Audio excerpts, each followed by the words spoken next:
Bismillahirrahmanirrahim. Assalamualaikum warahmatullahi wabarakatuh. Alhamdulillahirrabbilalamin. Pertama, saya ingin memperkenalkan diri kembali. Ya, saya atas nama Abdul Razak dari Fakultas Ilmu Sosial dan Ilmu Politik Universitas Muhammadiyah Jakarta, program studi Ilmu Politik.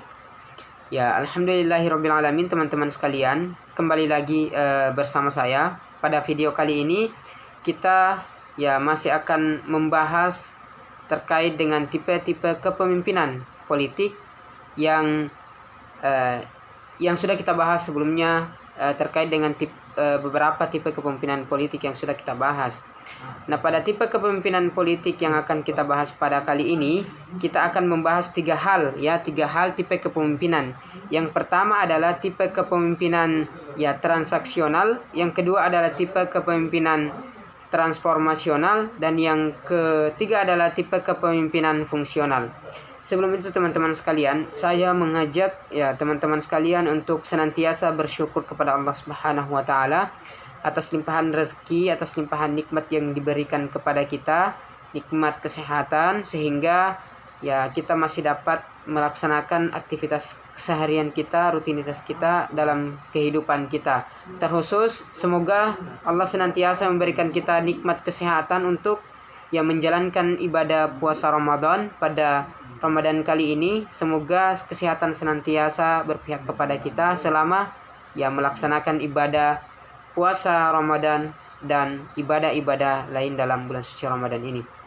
Kemudian kita bersalawat kepada Nabi Muhammad SAW, Nabi yang menjadi suri tauladan kita, Nabi yang mengeluarkan kita dari gelapnya kebodohan menuju terangnya kepintaran, dan dari zaman jahiliyah menuju zaman Islamiyah, sehingga kita dapat merasakan keindahan Islam hingga saat ini, teman-teman sekalian. Baik, demi mengefisienkan waktu, kita mungkin langsung saja masuk kepada pembahasan kita terkait dengan tipe kepemimpinan yang keempat yang akan kita bahas, tipe kepemimpinan politik. Yang pertama yaitu tipe kepemimpinan transaksional. Kemudian apakah yang dimaksud dengan tipe kepemimpinan transaksional, teman-teman sekalian? Jadi tipe kepemimpinan transaksional itu adalah gaya kepemimpinan yang fokus pada menjelaskan peran serta dan persyaratan bagi anggota atau bawahan dan memberikan penghargaan, baik itu positif atau penghargaan negatif terhadap apa yang dikerjakan oleh satu anggota atau satu bawahan dalam suatu organisasi atau kelompok tertentu. Jadi itu yang kemudian menjadi definisi daripada sistem kepemimpinan transaksional. Kemudian yang kedua adalah kita akan membahas juga terkait dengan apa sih yang menjadi ciri-ciri dari tipe kepemimpinan transaksional itu. Yang pertama adalah pemimpin menentukan tujuan yang akan dicapai. Jadi pemimpin itu akan menentukan tujuan yang akan dicapai dalam suatu kelompok atau suatu organisasi. Dan setelah itulah kemudian baru akan disampaikan kepada bawahan atau anggota. Inilah yang kemudian menjadi ciri pertama daripada tipe kepemimpinan politik transaksional. Kemudian yang kedua adalah pemimpin mengawasi para anggota atau bawahan dalam menjalankan pekerjaan atau tugasnya untuk meraih tujuan tersebut. Jadi seperti pada tipe kepemimpinan yang kita maksud, saya kira ciri yang kedua daripada tipe kepemimpinan transaksional ini merupakan ciri umum dari setiap kepemimpinan, baik itu daripada tipe kepemimpinan otoriter, demokratif, materialis. Sekalian, saya kira ciri kedua daripada tipe kepemimpinan transaksional ini merupakan ciri umum dalam setiap tipe kepemimpinan yang ada, di mana seorang pemimpin mengawasi kinerja daripada bawahannya atau anggotanya, yang kemudian apakah itu sudah sesuai dengan kinerja, dengan tujuan yang akan kita capai atau tidak. Baik itu daripada tipe kepemimpinan demokratis, baik itu tipe kepemimpinan otoriter, baik itu tipe kepemimpinan materialistik. Itu saya kira termasuk dalam ciri yang kedua ini. Ciri yang kedua ini merupakan ciri umum dalam setiap tipe kepemimpinan yang ada. Kemudian yang ketiga adalah pemimpin memberikan penghargaan kepada anggota atau bawahan terhadap prestasi yang mereka capai dalam setiap kinerja yang akan mereka lakukan. Jadi ada penghargaan tertentu, entahkah itu jabatannya yang akan dinaikkan, entahkah itu gajinya yang akan dinaikkan, atau ada semacam penghargaan tertentu yang akan diberikan kepada bawahan yang mempunyai kinerja yang bagus, berprestasi dalam segala bidang yang dia kerjakan. Itu merupakan ciri yang ketiga. Kemudian ciri yang keempat adalah pemimpin memberikan sanksi atau hukuman kepada anggota atau bawahan yang tidak dapat mencapai kinerja sesuai yang telah ditetapkan organisasi. Ya, dalam gaya kepemimpinan transaksional, pemimpin cenderung menggunakan motivasi ekstrinsik sebagai cara untuk meningkatkan kinerja pada karyawannya. Jadi, ya sedikit lebih menekan kemungkinan sedikit lebih menekan daripada ciri yang keempat ini, di mana ya kepada mereka bawahan atau anggota yang kemudian berada dalam tipe kepemimpinan transaksional ini ya akan diberikan sanksi, akan diberikan hukuman terhadap kinerja yang disepelekan atau didalaikan dan terhadap pelanggaran-pelanggaran yang dilakukan dalam setiap kinerjanya. Saya kira itu teman-teman sekalian terkait dengan tipe kepemimpinan transaksional. Kemudian yang kedua adalah kita masuk kepada pembahasan tipe kepemimpinan yang kedua, yaitu tipe kepemimpinan transformasional. Jadi tipe kepemimpinan transformasional ini ya mengakui pentingnya power dan proses mempengaruhi ya hubungan pemimpin pengikut dipandang sebagai satu intensi emosi yang mana pengikut memberikan kepercayaan dan keyakinan yang besar kepada pemimpin. Ya, ini kemudian diabadikan di dalam Bourse pada tahun 1978. Ya, jadi pemimpin transformasional ini menyebutkan karisma, inspirasi, pertimbangan individual, dan stimulasi intelektual sebagai 4 karakteristik yang membentuk kepemimpinan transformasional. Jadi ada 4 yang membentuk tipe kepemimpinan transformasional. Yang pertama adalah karisma, bahwa seorang pemimpin transformasional itu cenderung ya memberikan motivasi terhadap bawahan. Ya, apa yang menjadi kepribadiannya itu mengikat terhadap apa yang mereka bawahi. Kemudian inspirasi.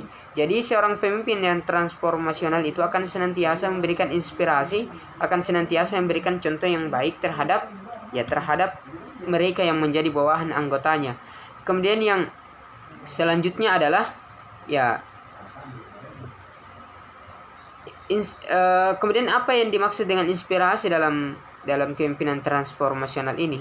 Jadi inspirasi ini adalah kemampuan untuk menarik, mengajak, dan secara emosional mengkomunikasikan idealisme masa depan. Pemimpin memancarkan power dan mempengaruhi pengikut melalui cara visioner. Melalui dengan karakteristik, melalui dengan karakter seorang pemimpin yang ada.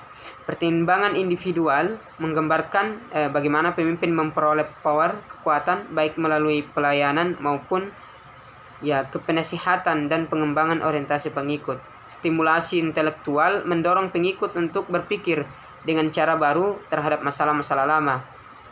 Mendorong mereka mempertanyakan nilai-nilai dan keyakinan yang dimilikinya dan apakah sesuai dengan pemimpinnya.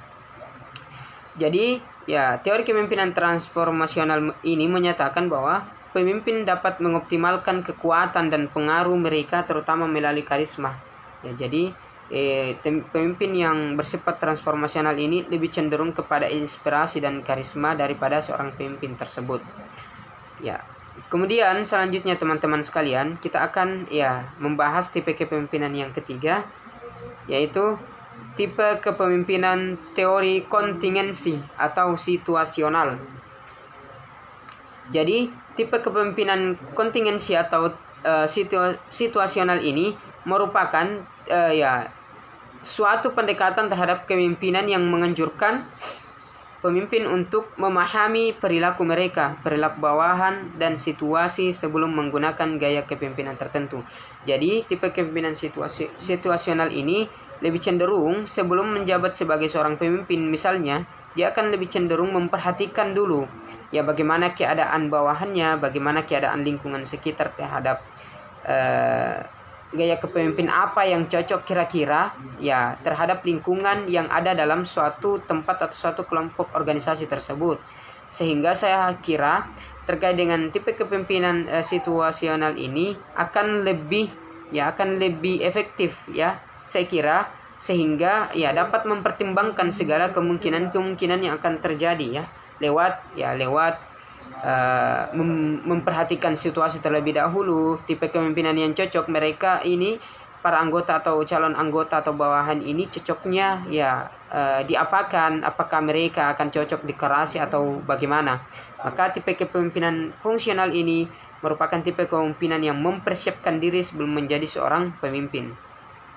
Jadi gaya kepemimpinan situasional ini adalah pendekatan terhadap kepemimpinan yang menganjurkan pemimpin untuk memahami perilaku. Jadi itu tadi, harus memahami perilaku terlebih dahulu, ya lingkungan terlebih dahulu, tipe-tipe yang bagaimana yang mereka inginkan, tipe-tipe yang bagaimana kira-kira yang cocok untuk ya dalam organisasi tersebut.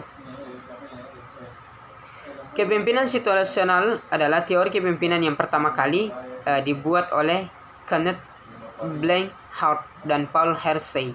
Jadi kepemimpinan fungsional ini dibuat pertama kali ya diteorikan oleh Kenneth Blanchard dan Paul Hersey. Model kepemimpinan buatan Blanchard Hersey ini mengacu pada keterampilan seseorang untuk menilai kemudian memilih strategi kepemimpinan apa yang menurutnya terbaik diterapkan dalam setiap keadaan atau tugas berbeda. Ya, itu teman-teman sekalian. Saya kira sampai di sini paham terkait dengan definisi dari tipe kepemimpinan fungsional. Kemudian adapun yang sebagai contoh sosok dengan kepemimpinan otoriter mungkin dibutuhkan ketika perusahaan sedang melewati krisis. Jadi ini tipe kepemimpinan fungsional ini sangat berbeda jauh dengan tipe kepemimpinan otoriter yang sudah kita bahas sebelumnya, teman-teman. Kemudian yang selanjutnya adalah kita akan membahas terkait dengan ciri-ciri tipe kepemimpinan situasional. Jadi ciri-ciri tipe kepemimpinan situasional ini menurut Hersey dan Blanchard ada 4 gaya dasar yang terkait dengan teori kepemimpinan situasional. Yang pertama adalah mengarahkan. Jadi mengarahkan, pemimpin memberitahu bawahan apa yang harus dilakukan, kemudian menjelaskan bagaimana cara melakukannya. Jadi ciri pertama dari tipe kepemimpinan fungsional ini yaitu mengarahkan anggotanya bahwa inilah keputusan yang harus diambil, inilah kebijakan yang harus diambil. Kemudian apa kira-kira langkah pertama yang akan kita ambil, itu semua akan dijelaskan langsung oleh pemimpin terhadap pemimpin situasional terhadap bawahannya. Kemudian ciri yang kedua adalah menjual. Pemimpin bertujuan menjual ide dan pesan kepada bawahan untuk membuat mereka paham dan ikut serta dalam proses dan tugas. Tapi ini melibatkan supervisi serta diskusi proaktif antara pemimpin dan bawahan. Saya kira cukup jelas teman-teman sekalian. Terkait dengan ciri kedua dari tipe kepemimpinan fungsional ini. Kita masuk ke yang ketiga. Yang ketiga daripada ciri kepemimpinan fungsional adalah bahwa dia itu berpartisipasi maksudnya, tapi ini menggunakan pendekatan demokratis yang memungkinkan pemimpin memberi lebih banyak kelonggaran bagi bawahannya. Pemimpin masih mengarahkan di beberapa area. Jadi berpartisipasi itu akan masih berpartisipasi setelah mengarahkan tadi, tidak akan lepas tangan begitu saja, tapi masih akan senantiasa mengawasi terkait dengan kinerja anggota atau bawahannya. Apakah sudah benar yang dilakukan, dan masih akan sangat memberikan pemahaman tertentu terhadap bawahannya. Kemudian yang terakhir adalah mendelegasikan. Ini adalah tahap terakhir di mana pemimpin sepenuhnya lepas tangan terhadap cara kerja bawahan, dalam artian pemimpin sudah tidak lagi terlibat dalam proses pembuatan keputusan karyawan. Jadi mendelegasikan ini di mana seorang pemimpin sudah lepas tangan, artinya apa? Dari proses dan tahap-tahap dari tiga tahap yang tadi, 3 ciri yang tadi itu sudah sepenuhnya bawahan dan anggota itu sudah matang dan sudah betul-betul bisa dilepas, sehingga pemimpin akan sangat yakin dan akan lepas tangan terhadap apa yang sudah menjadi kinerja karyawan, anggota dan bawahan, setelah memastikan bahwa ini sudah betul-betul siap dan sudah seharusnya diberikan kebebasan untuk terkait apa yang akan dilaksanakan, selama itu masih pada jalur tujuan yang akan dicapai oleh organisasi tersebut. Saya kira itu teman-teman sekalian terkait dengan materi kita pada hari ini. Saya mohon maaf atas segala kekurangan, mohon maaf atas segala kesalahan. Saya akhiri dengan ucapan nun wal qalami wa ma yasturun. Assalamualaikum warahmatullahi wabarakatuh.